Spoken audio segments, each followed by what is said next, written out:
persembahkan hidup kami berkenan kepadamu menjadi persembahan yang hidup dan yang benar. Pagi hari ini Tuhan sucikan dan kuduskan hati dan pikiran kami, menerima kebenaran firman Tuhan dalam hidup kami, menerima benih ilahi yaitu firman Tuhan, sehingga berbuah-buah beratus-ratus kali lipat dalam kehidupan kami. Sebab Kau katakan firman itu akan menjadi kehidupan bagi siapa yang mendapatkannya di dalam hatinya. Dan biarlah kami boleh fokus duduk tenang di hadapan-Mu. Haleluya. Amin. Silakan duduk kembali saudaraku.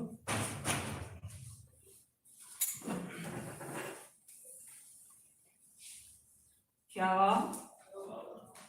Ya, saya siapkan buku saya dulu ya.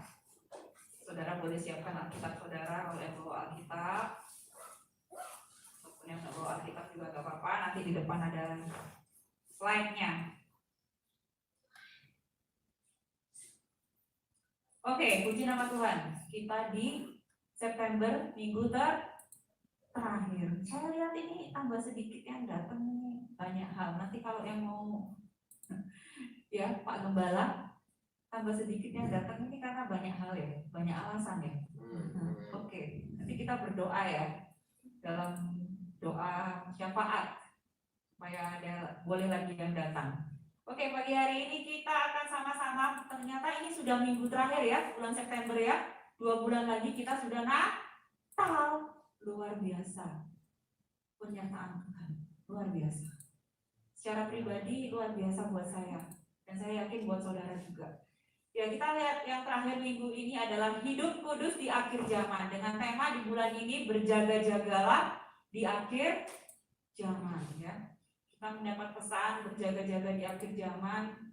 Itu artinya berarti kita tidak boleh lengah, tidak boleh hidup asal-asalan ya. Kita lihat ya. Barang siapa menjadi milik Kristus Yesus, ia telah menyalibkan daging dengan segala hawa nafsu dan keinginannya. Itu di Galatia 5 ayat 24. Jadi kalau kita ini sebagai anak Tuhan, berjaga-jaga di akhir zaman itu temanya. Kita itu anak Tuhan Yesus, berarti kita itu hidup maunya seturut sama Tuhan apa? Tidak. Seturut sama Tuhan. Terima kasih Ben sudah membantu menjawab. Seturut dengan Tuhan. Yang namanya anak Tuhan pasti maunya hidup seturut sama Tuhan. Nah, kalau saudara misalnya lihat orang yang hidupnya seenak-enaknya sendiri, oh ke gereja ya ke gereja, enggak ke gereja ya sudah enggak ke gereja, seenak-enak sendiri dah. Tidak usah bersekutu, tidak mau berdoa. Nah itu tidak seturut sama Tuhan. Saudara silau ya. Ini lampunya soalnya disuruh ganti cuma 2 sama Ferdinand. Terus Cakra nggak ganti yang di belakangnya. Ini diganti cuma 2. Jadi silau pasti. Enggak ya. Oke, next ya. Gak film ini. Kok?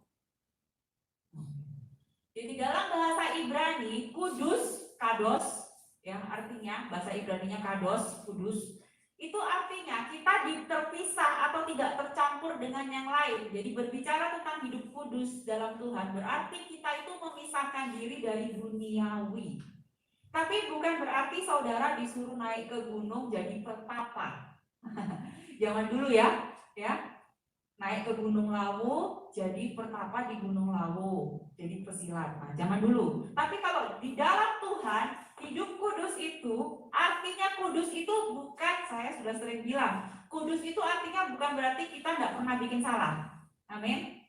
Bisa kita bikin salah, bisa kita marah, bisa kita bikin kesalahan dosa, tetapi artinya hidup kudus yang sebenarnya adalah kita itu terpisah, tidak tercampur dengan hal-hal duniawi ini.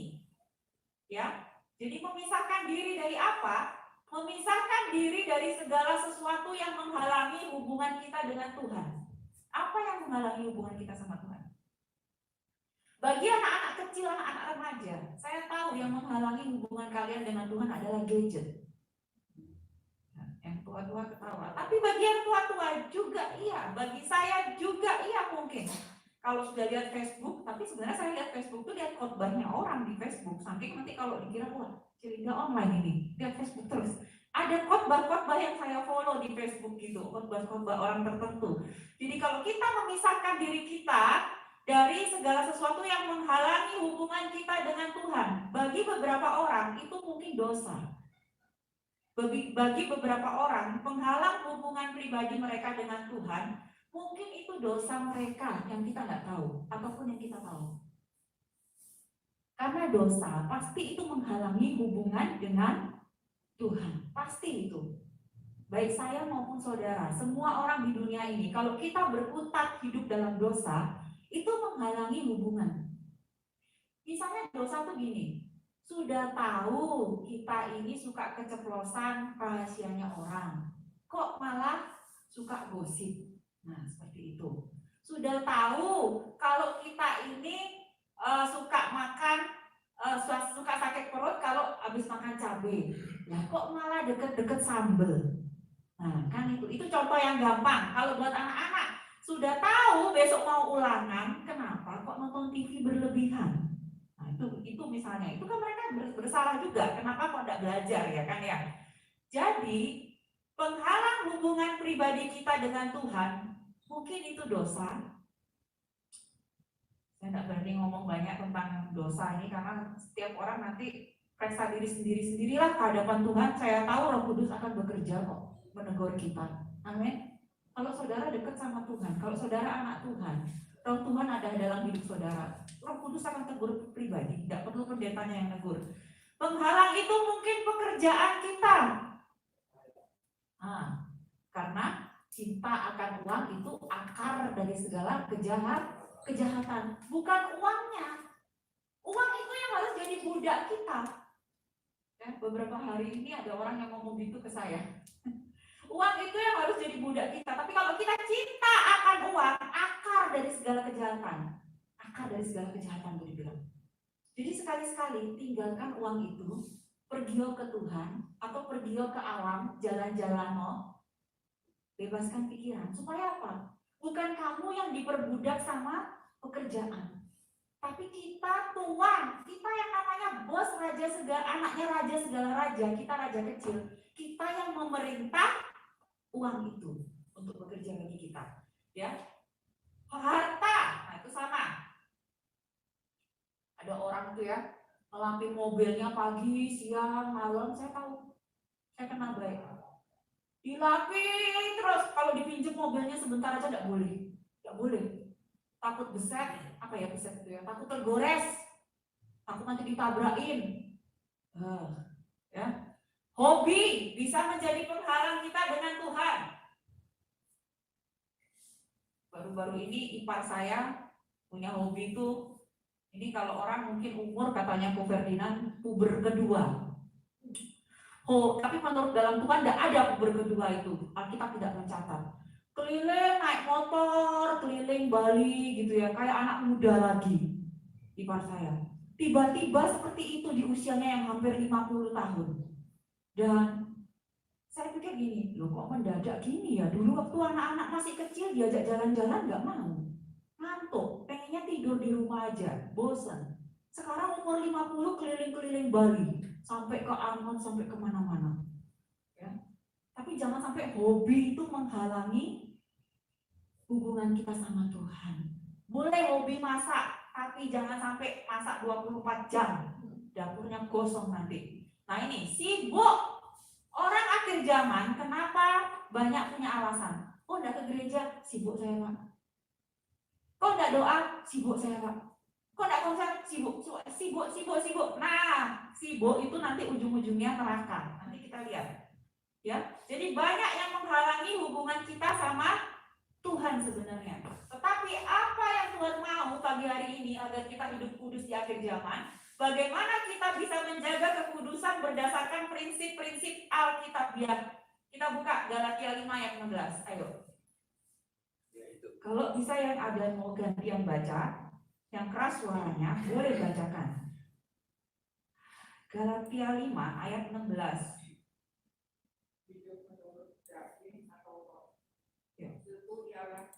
Diberikan oleh Roh, maka kamu tidak akan menuruti keinginan daging. Sebab keinginan daging berlawanan dengan keinginan Roh, dan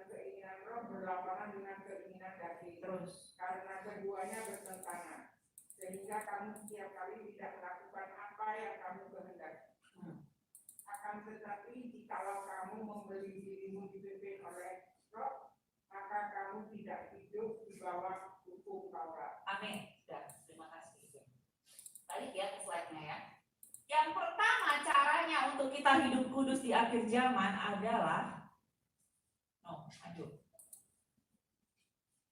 hidup seturut firman Tuhan, berarti dipimpin oleh Roh. Ini tidak gampang di akhir zaman.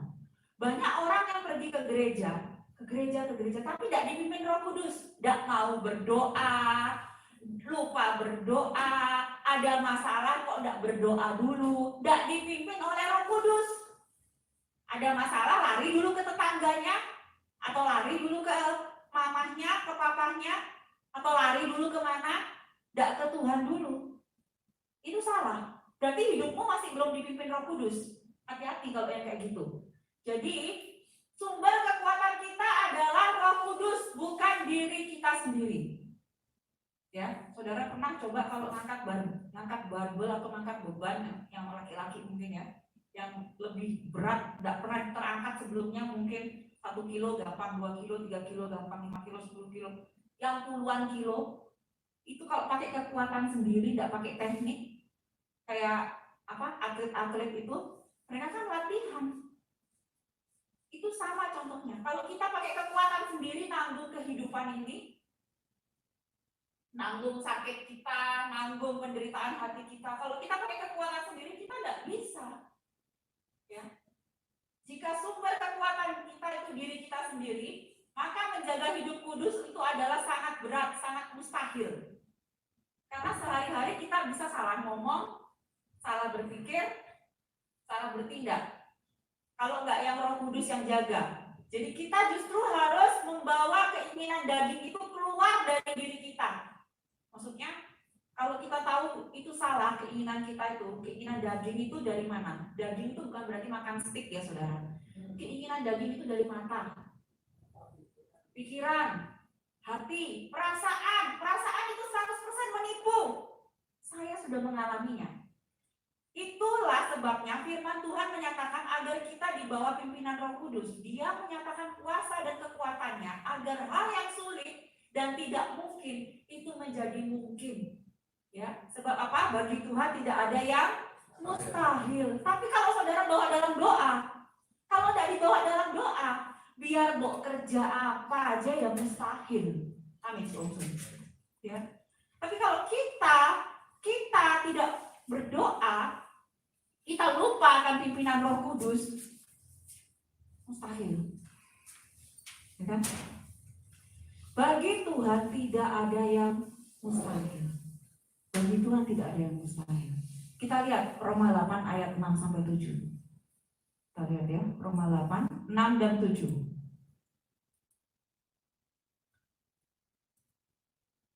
Roma 8, 6 dan 7. Karena keinginan daging adalah maut, tetapi keinginan roh adalah hidup dan damai sejahtera. Nah itu luar biasa. Keinginan daging itu maut. Jadi apapun yang kita rasakan itu namanya daging, saudara. Kalau gitu, goceh kan aku masih hidup, punya perasaan. Memang, tapi itu daging. Itu harus diakui dulu dengan mulut kita. Aku masih kedagingan. Lihat orang naik Ferrari, pengen naik Ferrari. Ini anak saya lagi. Saya asalnya bukan ketularan papa saya. Saya cuma suka lihat yang namanya di Facebook itu Supercar Blondie. Jadi cewek bule, dia itu pembawa acara gitu loh. Review mobil mewah. Saya tunjukin ke Boy. Boy, mobil ini cuman berapa horsepower gitu loh. Kekuatannya tuh hebat nih Boy. Kalau lari tuh kenceng. Saya tunjukin Boy, Nathan ya, Boy Nathan. Sekali. Terus saya cuma tunjukin sekali. Besoknya dia langsung update di YouTube. Mungkin Jack pernah dikasih lihat mungkin. Wih, mobil ini kecepatannya sekian. Mobil Ferrari sekian. Dia nggak suka Ferrari. Dia sukanya McLaren. Dia bilang gini, aku akan kerja jadi arsitek dan akan beli McLaren. Terus cece-nya bilang gini, di belakang, di mobil, waktu kita jalan, McLaren Mercedes nggak bisa dibawa di Bali, jalannya jelek, gronjal-gronjal. Nggak bisa masuk gangnya Om Benny juga, sempit katanya gitu. Nggak bisa katanya, Om Benny harus punya rumah yang besar dulu gitu katanya. Oke, amin gitu kan. Terus saya bilang gini, ngapain kalian ributin McLaren, Ferrari, Porsche yang kayak gitu? Oh mami, terus tiba-tiba anak saya tuh kayak punya vision sendiri saudara. Vision, tapi itu kan keinginannya kan dari dagingnya dia, awalnya dari penglihatannya dia. Tapi saya aminkan, saya bilang gini, aku pokoknya Mi, pengen punya McLaren, ya terserah kamu. Tapi satu hal memang Mi bilang, kalau kamu tidak dalam Tuhan, kalau kamu tidak jadi pengusaha yang baik, kalau kamu tidak persepuluhan, kalau kamu tidak taat setia sama Tuhan, kamu tidak bisa punya McLaren. Terus dia bilang, ih aku tidak kayak gitu, aku akan jadi pengusaha yang baik. Aku lihat mami hamba Tuhan susah, aku akan support hamba Tuhan, ya gitu langsung. Saya bilang, amin boy, amin. Terus cecenya tidak bisa ngomong. Terus cecenya bilang gini, kalau itu kita harus punya rumah di bypass Ketewel, biar bisa naik McLaren. Itu luar biasa. Jadi saya lihat dari contoh anak saya, impiannya tuh tidak tergoyahkan saudara. Tapi bukan berarti dia ngoyok gitu loh. Memaksakan keinginannya itu bukan. Dia nggak bilang, mami harus beliin aku. Enggak. Dia bilang, nanti aku akan beli dalam nama Tuhan Yesus. Dia bilang seperti itu. Dan saya cuma positifnya apa? Kemarin waktu dia berulang tahun, anak ini bisa khotbah, anak ini bisa bawa pujian. Saya cuma bilang, Tuhan terima kasih, anak-anakku ini tidak perlu aku marahin, tidak perlu aku marah-marahin. Aku cuma ngarahin dikit gitu aja, mereka sudah bisa sendiri. Saya bersyukurnya di situ saudara, buat Nathan, buat Rachel juga. Saya tidak perlu marahin mereka. Tapi keinginan-keinginan mereka itu, yang mungkin kelihatannya bagi sekarang itu sepertinya keinginan daging, keinginan mata. Saya cuma bilang, bawa dalam doa. Pengen handphone baru, bawa dalam doa. Pengen laptop, pengen punya PC yang gede tuh loh, mungkin Esther tahu. Laptop rumah, komputer rumah yang layarnya gede, nanti tinggal main game, kelihatan di situ gitu ya, gamenya gitu ya. Saya pikir gini, kamu harus berdoa, Tuhan kasih kamu pasti. Kalau kamu memang seturut dengan rencana Tuhan. Kalau enggak perlu, buat apa Tuhan kasih kamu? Enggak perlu. Ya, itu contoh.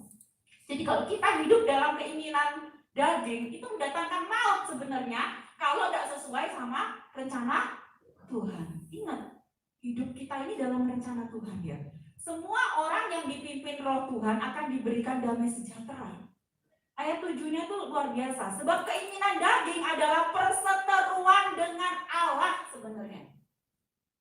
Jadi semua keinginan daging kita yang berlebihan, ya saya nggak bilang, oke berarti dilarang kaya, boleh harus kaya. Karena apa? Tuhan kita tuh kaya raya.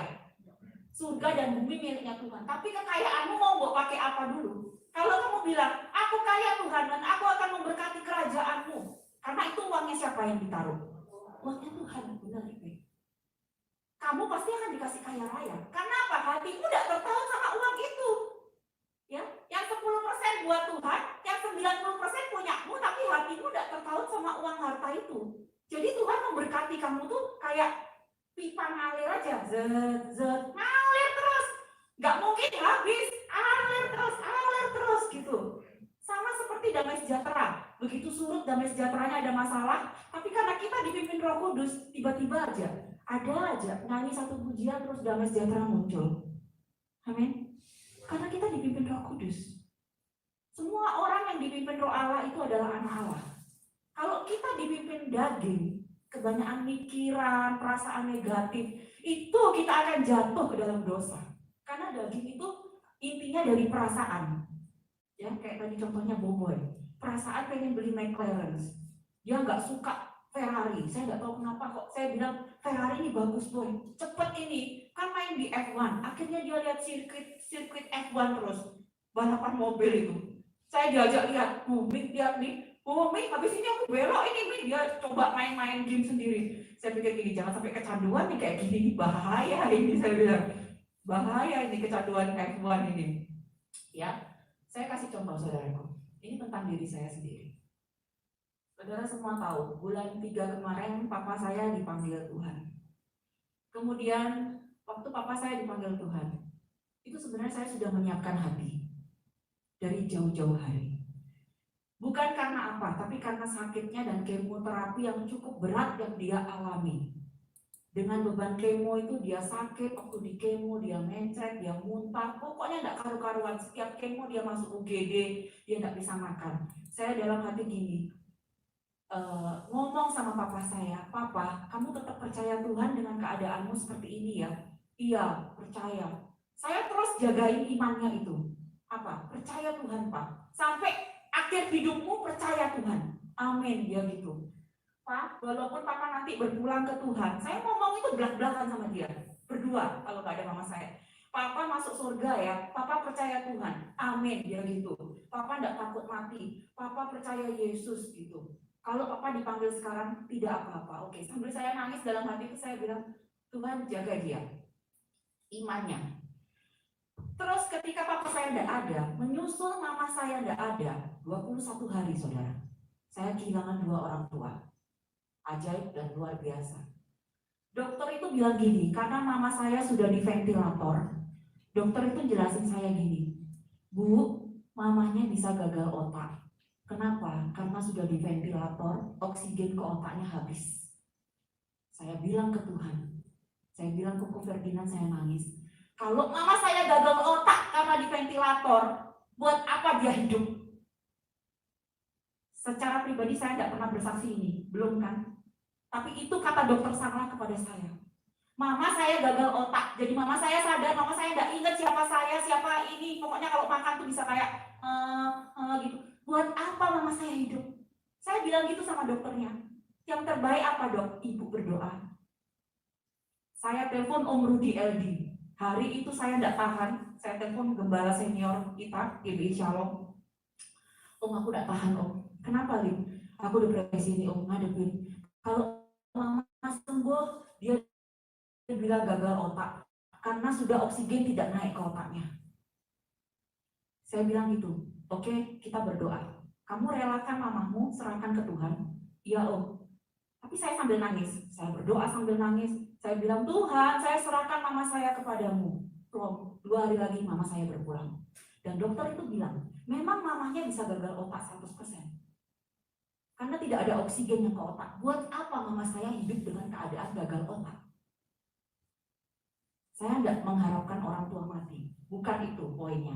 Saudara yang dewasa rohani mesti paham. Mama saya gagal otak dan saya bilang ke Tuhan, Tuhan, apa yang harus saya perbuat? Tuhan tolong, kalau ada mujizat 100%. Kalau tidak, saya serahkan mama saya ke tangan-Mu karena saya percaya mama saya masuk surga.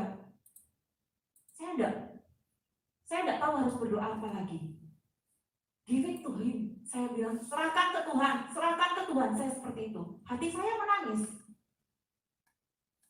Bulan lalu saya bilang sama Su Om Sun di sini, saya depresi tinggal di Sekar Tunjung itu.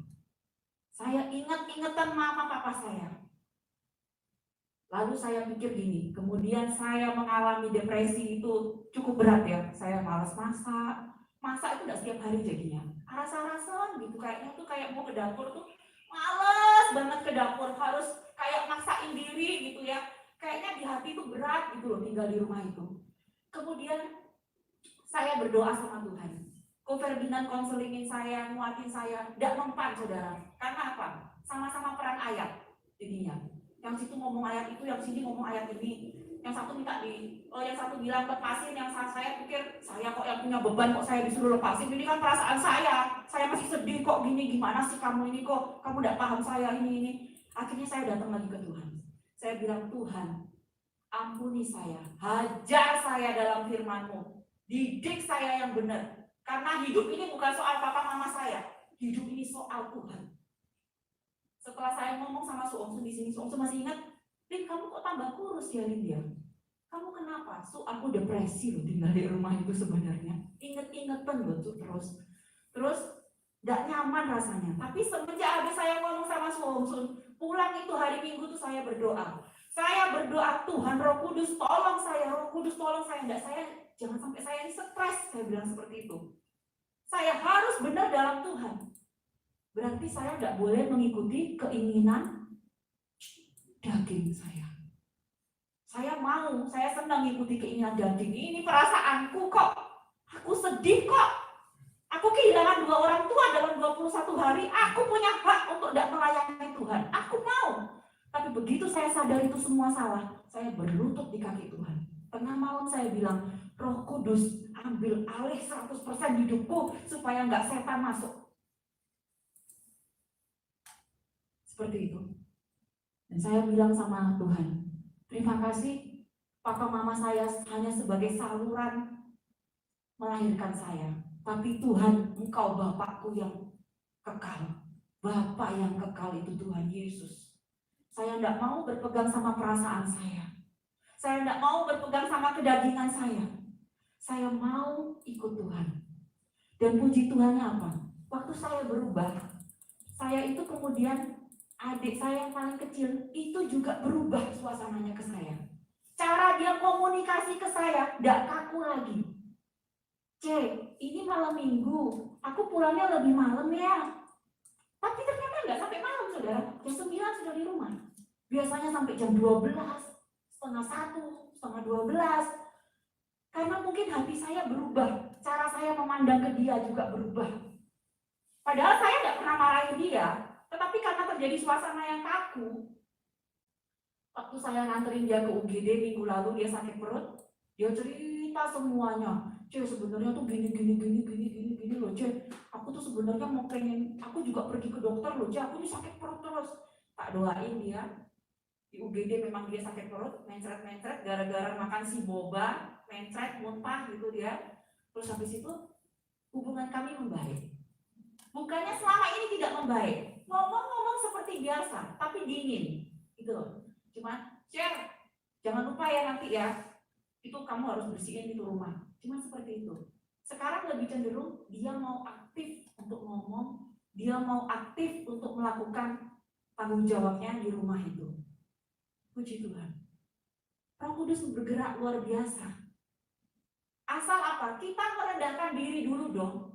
Saya sadar, Tuhan, aku ini manusia. Aku suatu saat juga mati berpulang kepada Tuhan. Tapi selama aku hidup, ya aku ini hidup mau untuk Tuhan dan bukan untuk diriku sendiri. Karena waktu saya dinasihati Ko Ferdinand, sudah benar firman Tuhannya. Kamu tuh hidup untuk Tuhan, kamu tuh hamba Tuhan, kamu tuh hidup memuliakan Tuhan. Lawan itu, lawan. Enak aja kamu ngomong. Saya gitu. Suruh melawan perasaan daging itu susah. Tapi kalau saya mengikuti emosi daging saya, perasaan daging saya, mati saya. Kalau kita mengikuti emosi dan perasaan, mati kita. Pertama, pelan-pelan mati secara rohani. Karena apa? Saudara dengar firman Tuhan, kayak saya ditegur Ko Ferdinand, saudara akan sakit hati. Saudara pikir, kamu yang tidak mengerti saya. Sebenarnya, bukan apa? Kita ini yang memang harus taat dan setia kepada Tuhan. Bukan sama perasaan dan pikiran negatif kita. Itu salah.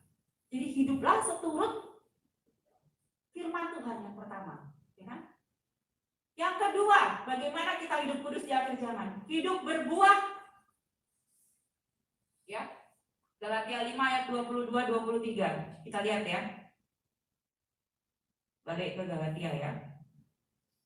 Hidup berbuah. Tetapi buah roh ialah kasih, sukacita, damai sejahtera, kesabaran, kemurahan, kebaikan, kesetiaan, kelemah lembutan. Yang terakhir, penguasaan diri. Tidak ada hukum yang menentang hal-hal itu. Kalau saudara hidup berbuah dalam Tuhan, yang terakhir itu penting. Amin, amin, amin. Terima kasih buat aminnya. Yang terakhir itu penting, penguasaan diri. Kalau saudara dicobai, misalnya nih, ada temennya misalnya ngajak yang enggak, yang mabuk lah, yang judi lah, yang narkoba lah. Saudara bisa menguasai diri, saudara pergi dari kerumunan itu. No, aku tidak ke situ lagi. Yang main game online lah. No, aku tidak ke situ lagi. Penguasaan diri itu namanya yang terakhir. Buah roh itu. Itu luar biasa. Kalau orang tidak bisa menguasai diri, apa gunanya? Apa gunanya? Ya. Hidupnya harus berbuah.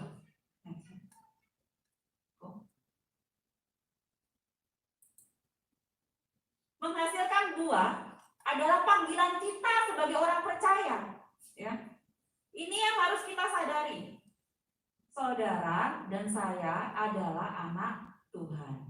Anak Tuhan adalah wakilnya Tuhan di bumi.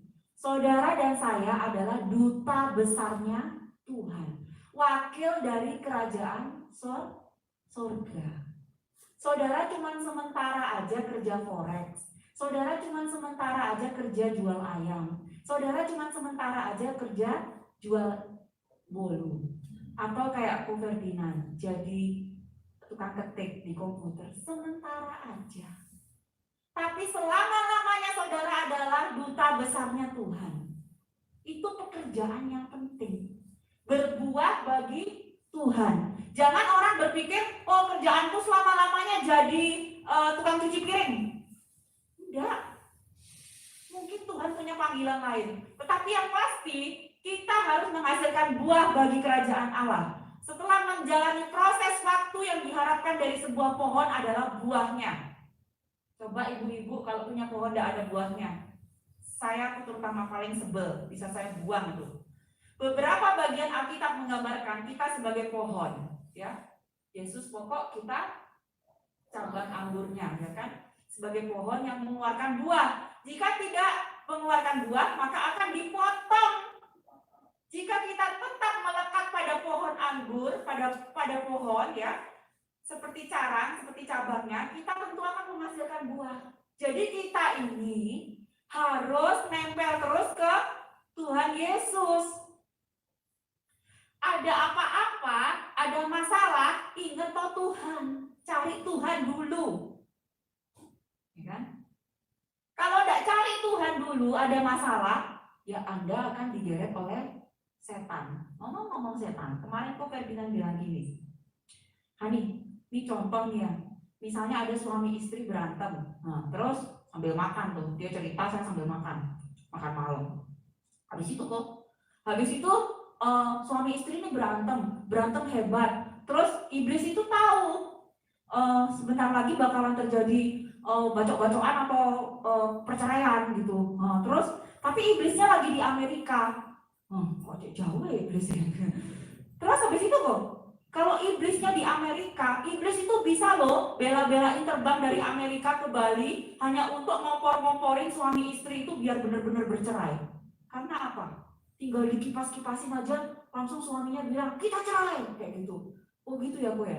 Oh, itu kerjaannya iblis, tukang ngompor-ngomporin. Ya, jadi coba lihat ya, kalau punya teman-teman orang dekat saudara yang tukang kompor-komporin orang, itu setan tuh. Apa tuh? Betul ya. Jadi kalau kita tetap melekat kepada Tuhan, kita jauh dari iblis. Di tengah akhir zaman ini, sembari kita menjaga kekudusan, sambil kita menjaga kekudusan, kita harus menghasilkan buah. Karena itu yang Tuhan mau. Kita lihat ya, Matius 3 ayat 10, ada yang tolong bacakan. Matius 3 ayat yang 10, apa kata firman Tuhan tentang berbuah ini?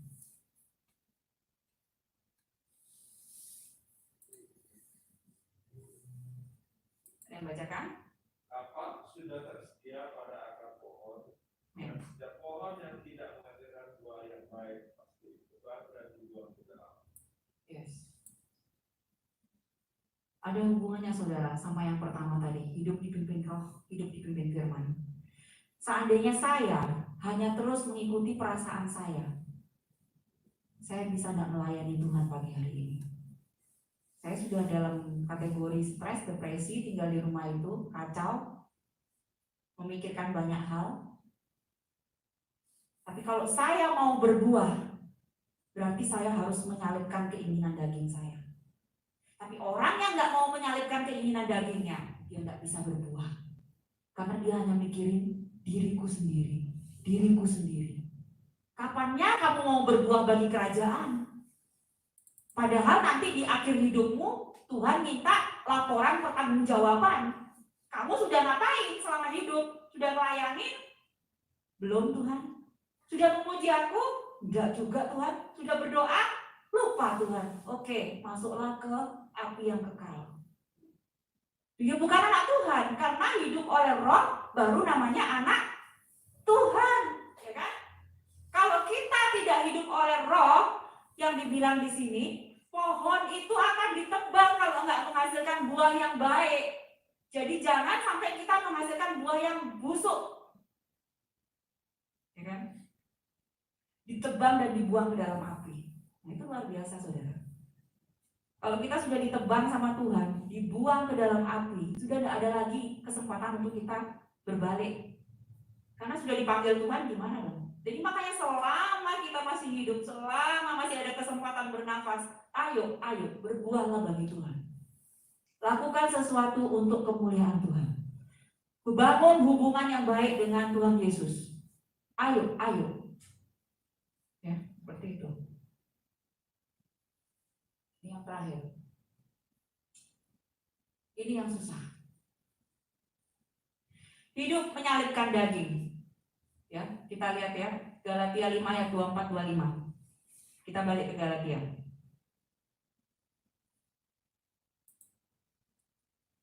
Galatia 5 ayat 24 dan 25.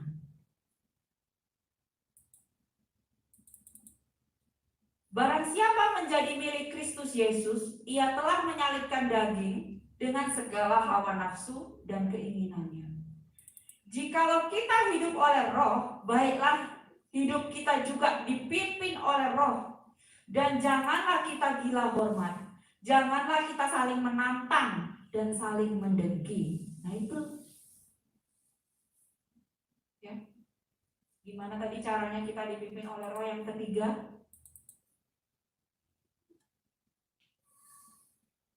Menyalibkan daging.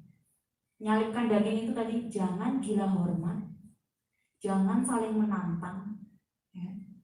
Kalau ada yang tidak ngerti, diskusi aja, jangan saling menantang, jangan saling mendengki. Berarti ini udah, kalau menantang, mendengki, kebencian, gila hormat, maksud saya bilang gila harta, itu sudah jurusannya dosa.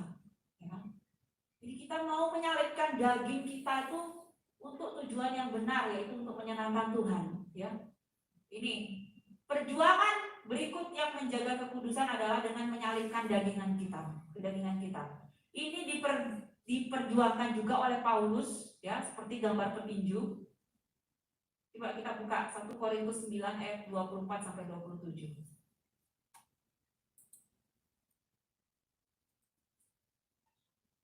1 Korintus 9 ayat 24 sampai 27.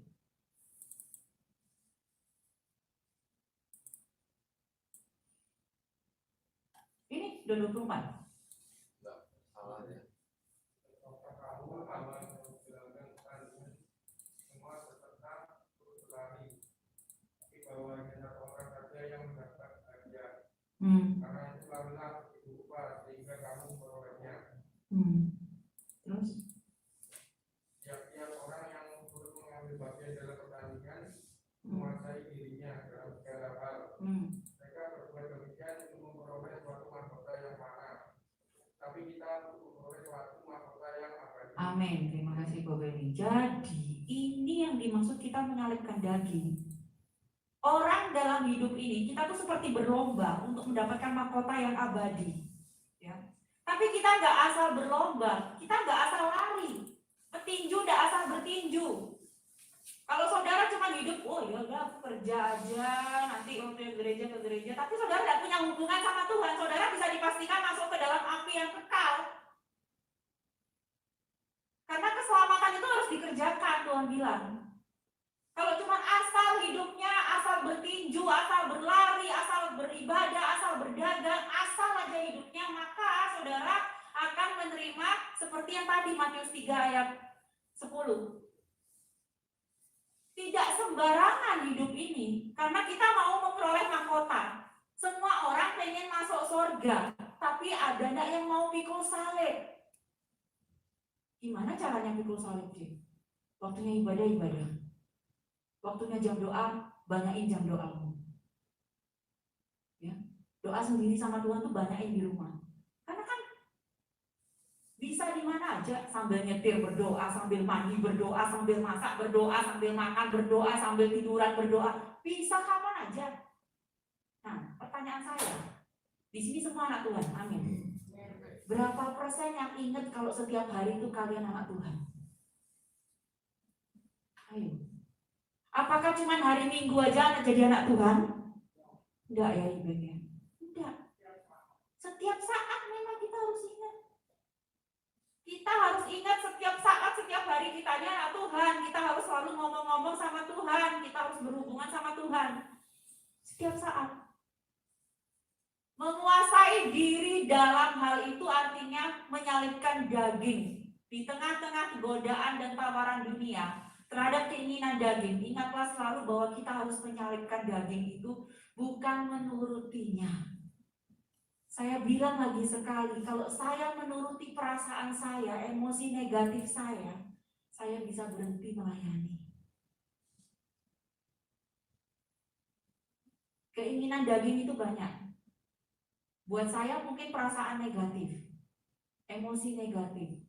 Buat saudara mungkin lain. Tadi yang seperti di awal, apa yang menjadi penghalang hubungan kita sama Tuhan? Itu yang harus diwaspadai. Itu yang harus ditengking, diusir. Pergi kamu dalam nama Yesus. Itu setan itu. Ya, kita lihat yang terakhir saudaraku.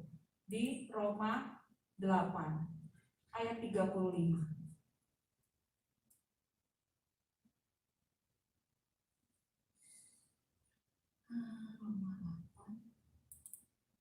Roma 8 ayat 35.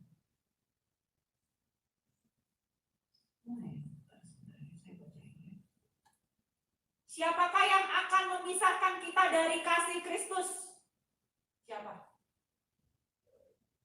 Kalau kita bilang tidak ada, tapi ternyata ada.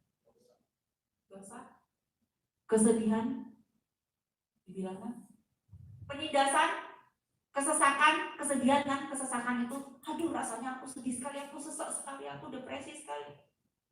Penganiayaan, dihina orang, diejek orang, kelaparan, ketelanjangan, bahaya atau pedang. Siapa yang bisa memisahkan kita dari kasih Kristus? Tidak ada jawabannya. Dan saya pesan, jangan sampai kedagingan kita, perasaan kita memisahkan kita dari kasih Kristus. Amin. Rasanya aku malas loh ibadah hari ini. Rasanya aku malas berdoa, rasanya aku malas ikut doa, rasanya aku malas. Perasaan itu menipu.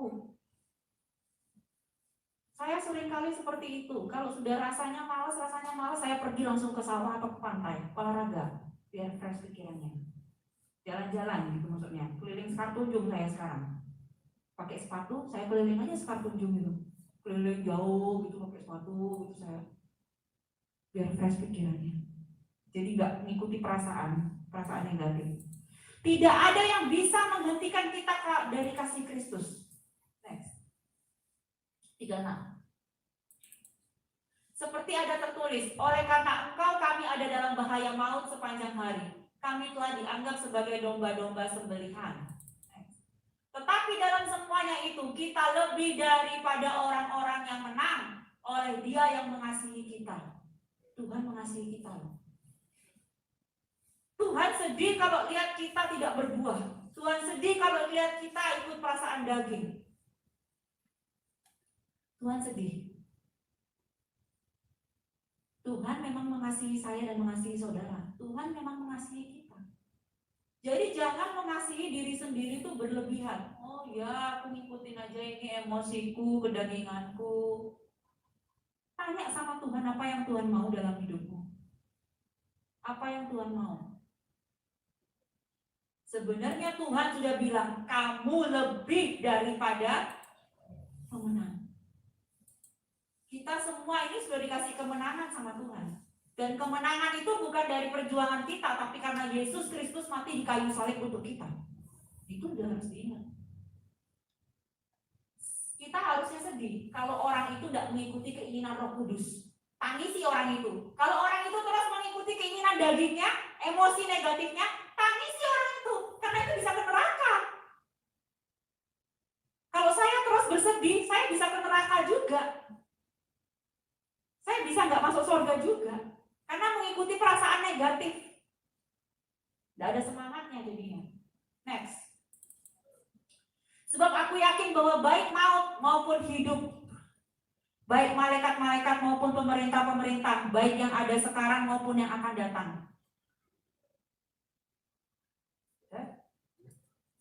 Atau kuasa-kuasa, baik yang di atas maupun yang di bawah, ataupun suatu makhluk lain, tidak akan dapat memisahkan kita dari kasih Allah yang ada dalam Kristus Yesus Tuhan. Luar biasa. Kalau dibilang kematian bisa memisahkan kita dari kasih Kristus? Enggak. Justru waktu kita mati, kita ketemu Tuhan Yesus.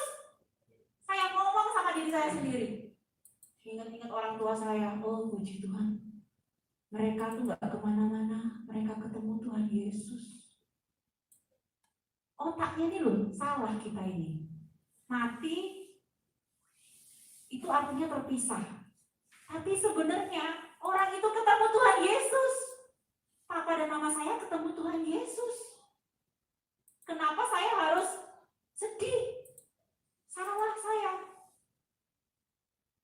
Perlu waktu untuk menyadari itu dan perlu Roh Kudus. Tanpa Roh Kudus kita tidak bisa menyadari itu. Yang ada hanya mendukakan Tuhan. Ya. Tidak akan ada yang dapat memisahkan kita dari kasih Kristus. Makanya tadi saya tanya, apa kematian?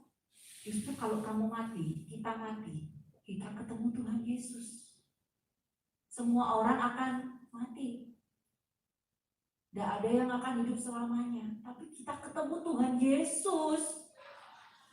Dan pastikan memang Anda dan saya ketemu Tuhan Yesus. Bukan masuk ke api yang kekal. Itu yang harus kita ingat. Salibkan daging, hidup berbuah, taati firman. Taati firman, hidup berbuah, salibkan dagingmu. Karena Tuhan sudah memberikan kemenangan. Karena Tuhan sudah mengasihi kita luar biasa. Hidup ini bukan soal saya. Hidup ini bukan soal kita. Hidup ini soal berbuah bagi Tuhan. Tuhan sayang kita. Tuhan tidak menterlantarkan kita, enggak. Jangan dibilang, oh itu Celinda suruh pelayanan 24 jam. No, enggak. Tuhan sayang kita. Kamu mau pergi kemana? Ke Amerika, silahkan kalau ada uang. Mau beli baju merek apa? Silahkan kalau ada uang. Tuhan tidak marah kalau kita kaya. Tuhan malah mau kita kaya, kita diberkati untuk menjadi berkat. Amin. Tuhan mau kita punya damai sejahtera. Tuhan mau kita hidup sehat. Tuhan mau, kalaupun nanti suatu saat kita berpulang kepada Bapa di sorga, kita masuk ke dalam kerajaannya, face to face, bukan ke api neraka. Berikan kemuliaan bagi nama Tuhan.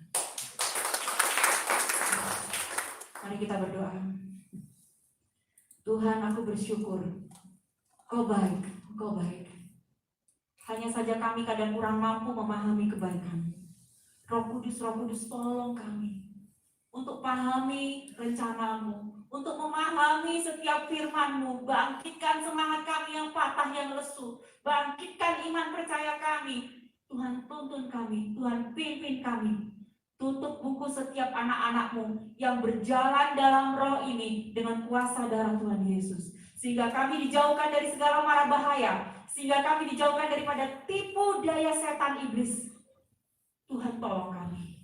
Kami ini anak-anak-Mu. Pimpinlah kami Roh Kudus, pimpinlah kami. Dan biarlah kami menjaga hati kami, agar kami seturut hidup dengan rencana Tuhan, dengan firman Tuhan, dan tidak dalam kedagingan kami. Angkat semua daging-daging kami Tuhan, kami relakan itu dibuang ke laut, sedalam-dalamnya, biarlah yang ada hanya Roh Kudus yang memimpin hidup kami. Terima kasih ya Tuhan, terima kasih. Berkati anak-anak-Mu, sidang jemaat-Mu di Hope pagi hari ini yang sudah mendengarkan firman-Mu, baik yang di sini maupun di online. Tuhan memberkati. Biar terjadi kebangunan rohani, berjaga-jaga kami di akhir zaman ini. Hidup kami harus berbuah untuk Kristus. Hidup kami untuk Tuhan Yesus. Haleluya. Amin. Tuhan Yesus memberkati.